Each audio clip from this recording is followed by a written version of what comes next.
Hola, soy Mercedes Arias, está sintonizado en Alma en Diálogo. Cuando nosotros rezamos el rosario, los misterios gozosos, que hagamos la presentación del Niño Jesús en el templo, eh, quiero que conozcas realmente qué sucedió o qué pudo haber sucedido. Si nosotros nos remontamos a la Biblia, dice así en San Lucas: cuando se cumplieron los días en que debían purificarse, según la ley de Moisés, llevaron a Jesús a Jerusalén para presentarle al Señor. O sea, damos por entendido que probablemente estaban todavía en Belén, se cumplen los 40 días, que son cuando se cumplieron los días, porque según la ley judía, si era un hombre el niño que había nacido, la madre tenía que esperar 40 días para la purificación, y si era mujer tenía que esperar 80.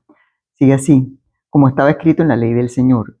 Entonces son dos cosas que se hacen juntos, dos actos. Uno, todo varón primogénito será consagrado al Señor, y para ofrecer un sacrificio, un par de tórtolas o dos pinchones, conforme a lo que se dice en la ley del Señor.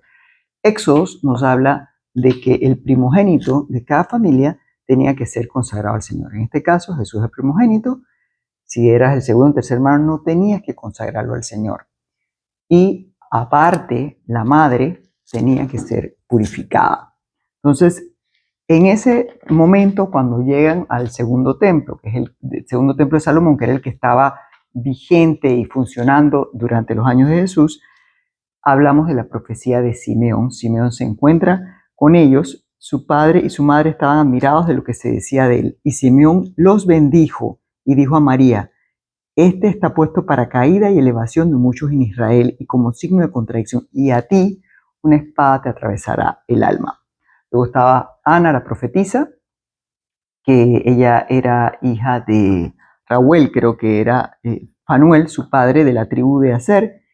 Evangelios apócrifos dicen que ella había sido maestra de la Virgen cuando había, como Santa Ana y San Joaquín, la dejaron de chiquita consagrándola en el templo para que estudiase, y que ella había sido su maestra. Entonces, pero ella tenía un título que le da San Lucas, era profetisa, que veía el futuro, y ella también estaba casada, había vivido solamente 7 años casada, se había dedicado a quedarse en el templo, y ella alababa a Dios y hablaba del niño a todos los que esperaban la redención de Israel. Y luego, cuando ellos terminan aquí, dice: así que cumplieron todas las cosas según de la ley del Señor, se fueron a Galilea, a su ciudad de Nazaret. El niño crecía en gracia y se fortalecía, llenándose de sabiduría, y la gracia de Dios estaba sobre él. Esto mismo se nos dice después que el niño es perdido y hallado en el templo, que regresan a Nazaret y que el niño crecía en gracia y sabiduría. Pero para entender un poquito qué fue lo que ocurrió en el templo, eh, pues ya les dije que Levíticos 12, 6, 8 es lo que habla de que tenían que ofrecer un ganado pequeño, o sea, ya no una vaca, llámese cordero, chivo, oveja, pero que los hombres, perdón, pero que si tenían pocos recursos económicos, era válido que pudieran cambiar este ganado pequeño por 2 tortas, los 2 pichones, pero uno como holocausto y otro como sacrificio. Eso es exactamente lo que nos dice Lucas, que ellos llevaron, un par de tórtolas o 2 pichones. Pero si había gente aún más pobre que no podía comprar estas palomas, Levítico 5:11 dice que podían llevar una décima de medida de flor de harina. ¿Y qué hacía el sacerdote con estas palomas? Pues una fuente judía súper importante que se llama la Mishnah, perdón, y es la primera gran recopilación escrita de tradición oral y de la ley judía, y fue compilada unos 200, era oral, pero luego se escribió un libro unos 200 años después de Jesús, y conserva muchas tradiciones anteriores relacionadas con la época del Segundo Templo. Y uno de estos capítulos, digamos, se llama el Sotá, y en el Sotá 1.5 hay un dato extraordinario. Dice que en la puerta oriental de ese templo estaba la entrada a la puerta de Nicanor. O sea, que las mujeres, como no estaban puras, no podían entrar al templo, entraban a este patio de las mujeres por una puerta lateral. Entonces ellos ahí esperaban, había 15 peldaños que te llevaban a lo que llamaban el patio o el atrio de Israel, y después más allá estaba el patio de los sacerdotes. Entonces podemos presuponer que como ella estaba impura, ella se mantuvo en el patio de las mujeres, el sacerdote se acerca a hacia la puerta que es adyacente a ese paso, acepta las palomas y en ese momento ella no podía presentar al niño. El niño tenía que haber estado con San José no podía entrar a esa puerta y allí en ese patio donde las mujeres que habían dado a luz tenían que esperar para ser purificadas. Y luego este mismo libro que trata de las leyes de los sacrificios nos habla de qué pasaba con esos pajaritos, con las aves. Dice que la ofrenda de purificación el sacerdote le hacía una cosa, el melicá, es decir, con la uña cortaba la nuca, aquí la nuca del pájaro, sin separar totalmente la cabeza del cuerpo, y aplicaba la sangre sobre la pared del altar y dejaba que el resto de la sangre se escurriera hasta la base del altar. Esta vez no se quemaba, es entregada a los sacerdotes para hacer comida. Luego, si nosotros nos vamos a la Biblia, en Levíticos, dice, con las uñas le cortaba la cabeza junto a la nuca sin arrancarla del todo. Rociará con sangre de la víctima en la lateral del altar y el resto de la sangre la remerá en el altar. Esto es un sacrificio del pecado.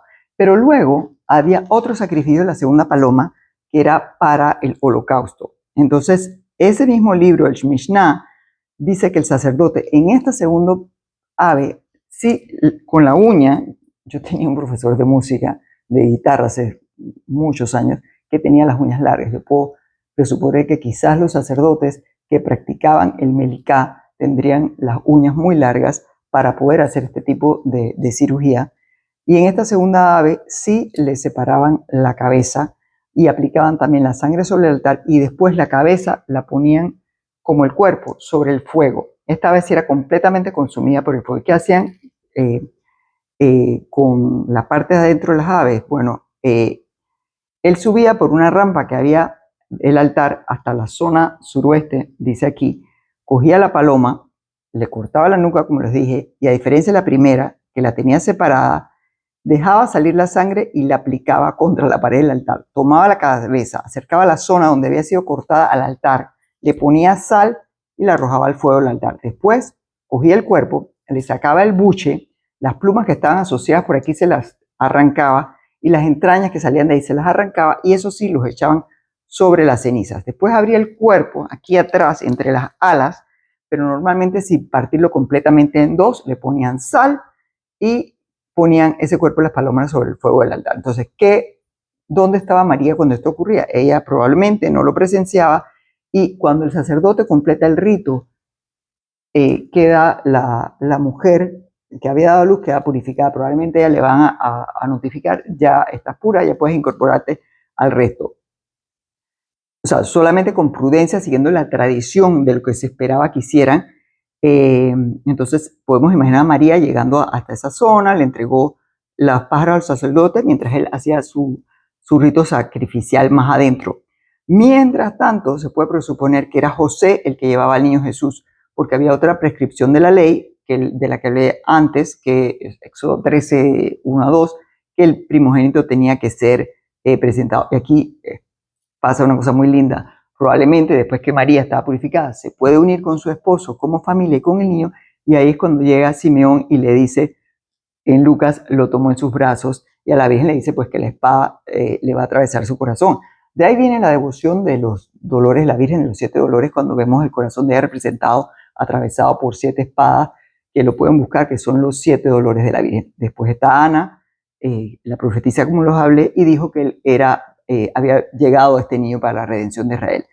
Ahora, no podemos afirmar en qué punto exactamente arquitectónico del templo fue que la Sagrada Familia se volvió a encontrar y fue que escucharon a Simeón hablar y que Simeón y Ana cargaron al niño. Así que, pero hablemos de 3 realidades. María cumpliendo la ley de la purificación, José presentando al primogénito y Ana y Simeón reconociendo que aquel era el niño esperado. Entonces, María, ¿por qué tenía que purificarse? Porque ella era toda humildad. Aun y cuando ella había nacido sin mancha de pecado, era el rito que se esperaba de todas las mujeres judías. Ella se sometió humildemente a la ley y Dios revelaba pues que aquel niño era mucho más que un primogénito de Israel, era la salvación que había entrado en el templo de Salomón. Muchas gracias por por escucharme. Y si te gustó, compártelo. Me encantaría que dieras a conocer este video para que nuestro canal, si eres si no estás suscrito, ya sabes que se hace en la parte de abajo. Muchísimas gracias.